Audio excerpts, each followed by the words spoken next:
السلام ورحمت الله وبرکاتو. نننی بیان د شیخ ابو حسن سواتی دی. په دې کې هغه مهمه دعاګانې بیانوي چې هر مسلمان ورته اړتیا لري. راځي چې دا مهم بیان تر پایه واورو. زرت یو ذکر خیمه ناشنا ذکر او تاسو کې اکثر ملګرو ته یادي دا چرته مې روي. حدیث د امام بخاری رحمه الله دا غره وړي د معاذ بن جبل رضی الله عنه وی پیغمبر صلی الله علیه وسلم اخذ بيدي النبي صلی الله علیه وسلم. پیغمبر صلی اللہ علیہ وسلم یو پیر زمان اللہ سوری وی ما تیوی یا معاذ وی موتی لبیک یا رسول اللہ حاضرین وی ما تیوی انی احبک زگوری بتا دیر مہینے ما دا پیغمبر صلی اللہ علیہ وسلم معاذ تیوی اگوتی یا رسول اللہ وانا واللہ احبک و زمان دی پا اللہ قسمی جزا سلم گو رسول امینکو نو پیغمبر صلی اللہ علیہ وسلم وطوی بیا واورا یوسو خبری یوسو ذکرونا یوسو کلمات تا تخیمه چې دا دنه چرته پاتې نشي د فرض منځونو وروستو وایې په مخ هغوته یا رسول الله ویښه اللهم اعني على ذکرک وشکرک وحسن عبادتک. دې کې څه دي؟ یا الله زما مرسته وکړه په دې کې چې تا یاد کړم وشکرک یا الله زما مرسته وکړه چې ستا شکر ادا کړم وحسن عبادتک یا الله زما مرسته وکړه چې ستا ښایسته بندګي وکړم. یعنی ته د الله نه دا غواړې چې یا الله ماله طاقت راکړه چې دا کوم نعمتونه چې تا ما در کړي چې دې شکر ادا کړم. نو چې کله په مخه ته دا ذکر وی والله قبول کو نو الله به درله توفیق درکړي د شکر د ادا کولو دا درنه چېرته پاتې نشي. او دغه شان یو حدیث کې دا راځي د جبیر بن مطعم حدیث دی او امام ابن ماجه راوړی. پیغمبر صلی الله علیه وسلم هغه دا وی عبدالله بن عمر نه رانقل کی عبدالله بن عمر وی پیغمبر صلی الله علیه وسلم به د سحر او د ماښام په اذکارو کې دا لازم وي. دا به ان شاء الله امید دی چې ډېر ملګرو ته به یاد امید دی او امید کله صحیح کله به صحیح ځای کې نه وي امید وکړو ان شاء الله. یو دا دعا به پیغمبر صلی الله علیه وسلم وی اللهم انی اسألک العافیه فی الدنیا والآخرة. اللهم إني أسألك العفو والعافية في ديني ودنياي وأهلي ومالي. اللهم استر عوراتي وآمن روعاتي. اللهم احفظني من بين يدي ومن خلفي وعن يميني وعن شمالي ومن فوقي وأعوذ بعظمتك أن أغتال من تحتي. يرى چې دا دعا در الله قبول کړه کنه نو ته بیا غواړې نور څه ترجمه واوره. یا الله زه تانه عافیت غواړم روغ بدن در نغواړم په دنیا کې په آخرت کې بخنه در نغواړم په دین کې او په دنیا کې په بچو کې یا الله عافیت راکړه یعنی بچو له زما روغ صحت ورکړه زما په مال کې مال عافیت یعنی داسې څه زما په مال کې ما ته مه رارسوه چې ما خفه کوي په ما مصیبت مه راول. اللهم استر عوراتي یا الله په ما باندې پردې راواچوه. یا الله زما یره ختمه که وآمن روعاتي یا الله زما یره ختمه که. یا الله زما حفاظت وکړه. ګوره دې دعا ته یا الله زما حفاظت وکړه د مخکې نه د شا نه د ښی طرف نه د ګس نه د برې نه د لاندې نه که چې اوس دا قبوله شي چې دا الله ستا قبوله کړي دا دعا نو ته نور د الله نه څه غواړې. پیغمبر صلی الله علیه وسلم به دا دعا ولې کوله ځکه چې هغه ته دا پته و چې دا روغ بدن څومره اوچت نعمت دی. نو ځکه به دا وي چې یا الله عافیت راله راکړه یا الله ومې ساته خیال مې وکړه حفاظت مې وکړه. او ځکه به پیغمبر صلی الله علیه وسلم یو دعا غوښته امام مسلم دا حدیث راوړی عبدالله بن عمر وی پیغمبر صلی الله علیه وسلم به دا دعا غوښته اللهم انی اعوذ بک من زوال نعمتک وتحول عافیتک وفجاءة نقمتک وجمیع سخطک. یا الله زه تا پورې پناه نیسم د دې نه چې دا کم نعمتونه چې تا ماله راکړي دا ختم شي وتحول عافیتک او دا عافیت چې دې ماله راکړی دا روغ صحت چې دې ماله راکړی دی چې دا چېرته خراب نه شي. دا دعا به ولې پیغمبر صلی الله علیه وسلم وغوښته ځکه چې هغه ته دا پته و چې دا روغ بدن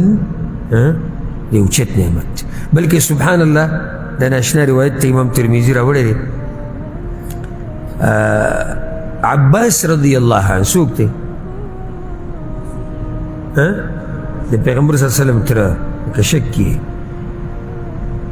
عباس رضی الله عنه پیغمبر صلی الله علیه وسلم پسې راغی وی یا رسول الله علمني شيئا اسأله الله. اے د الله پیغمبر داسې سره ته وښایه چې د الله نه وغواړه هغه ورته اسأل الله العافیه د الله نه عافیت غواړه چې دا بدن دې روي دا صحت دې روي مصیبتونه امتحانونه دې الله وساتي هغوی ما یو څو ورځې تېرې کړې بیا رالمه وی ما ورته چې رسول الله علمني شیئا اسأله الله ما ته څه وښایه چې زه د الله نه غواړم یعنې څه غټ څه دا دې ته وړه خبره ښکارېده پیغمبر صلی الله علیه وسلم ورته یا عباسه اے د پیغمبر تره سلو الله العافیة فی الدنیا والآخرة د الله نه عافیت غواړه په دنیا کې او په آخرت کې نو چې ته دا وې اللهم انی اسألک العفو فی الدنیا والآخرة اللهم انی اسألک العفو والعافیة فی الدنیا والآخرة او دا الله قبول کی په مخه دا ذکر وای چې رب العالمین دا نعمت تعالی چې کوم درکړی داسې دا پتا باندې برقرار وساتي اخر کې زما تاسو ته دغه نصیحت دی چې دا کمی دعاګانې کوم اذکار چې یو څو ما تاسو ته وښو د دې ورد ډېر کوئ د رب العالمین شکر ډېر ادا کوئ او په هغه لږو کې شئ په هغه لږو کې او ځکه یو روایت مې ذهن ته راغی امام احمد راوړی دی په زهد کې عمر بن خطاب رضی الله عنه یو پیر ناست جومات کې یو سړی په دې جومات کې دعا یې غوښته لاسونه یې اوچت کړي وي یا الله په هغه لږو کې مې شمار که یا الله ناشنا دعا یې وکړه یا الله په هغه لږو کې مې شمار که نو امیر المؤمنین عمر بن خطاب ورته آواز وکړو ما هذا دا وایي ته کومه دعا غواړې چې په لږو کې مې شمار هغه چې امیر المؤمنین نو غوږ کېده که نه الله وایي وما آمن معه الا قلیل او ایمان نو راوړی د نوح علیه السلام سره مګر لږو کسان او امیر المؤمنین بلم واوره وقلیل من عبادی الشکور الله وایي زما په بندګانو کې ډېر لږ دي چې زما شکر ادا کوي امیر المؤمنین بلم واوره وقلیل ما هم الله وایي چې شراکت وکړي که نه دوه کسان او یو بل سره عدل او انصاف کوي دا ډېر لږ دي نو وی ځکه زه دا یم چې الله په دې لږو کې مې شمار که امیر المؤمنین ورته صدقته دا خو ناشنا دعا دې غوښتلې نو زه تاسو ته دا یم ځان په دې لږو کې ور واچوئ دې لږو کې څه کار دی نه او ډېر لږ دي چې د الله شکر ادا کړي که ته دا غواړې چې د صحت دې روغ وي او دقه شان پاتې شي نو د الله شکر ادا کوه او د الله په بندګۍ کې استعمال کړه او دعاګانې د الله نه غواړه چې الله زما دا بدن د دې حفاظت وکړي دا ډېر وخت بعد یو ابتدایي درس و د دې موقع سره مناسب و چې دا روغ صحت کوي موږ هر څه کولی شو چې صحت نه وي موږ د الله بندګي هم نشو کولی د بیان خلاصه ګرنورتن ورورو او خویندو د دې ټول بیان لنده او مهمه خبره دا ده چې روغتیا عافیت ایمان او د الله تعالی د عبادت توان ډېر ستر نعمتونه دي خو انسان اکثره وخت د دې نعمتونو قدر هغه وخت کوي چې له لاسه یې ورکړي نو راځئ چې د الله تعالی شکر ادا کړو خپل بدنونه او روغتیا د الله په عبادت کې استعمال کړو او هغه دعاګانې چې رسول الله صلی الله علیه وسلم بکولي په خپل ورځني ژوند کې شامل کړو په ځانګړي ډول اللهم اعني على ذکرک و شکرک و حسن عبادتک او له الله تعالی څخه د دنیا او آخرت عافیت وغواړو اللهم انی اسألک العافیة فی الدنیا والآخرة الله تعالی دې زموږ روغتیا ایمان کورنۍ مال او ټول نعمتونه راته محفوظ وساتي او توفیق دې راکړي چې د خپلو نعمتونو شکر په عمل کې ادا کړو او یو بل مهمه خبره دا ده چې د علم قرآن او حدیث له مجالسو څخه قدر وکړو ځکه نه پوهیږو چې تر کومې ورځې به دا فرصت را سره وي نن چې د دین د زده کړې فرصت لرو باید غنیمت یې وبولو او د خپل ژوند د اصلاح لپاره ترې ګټه واخلو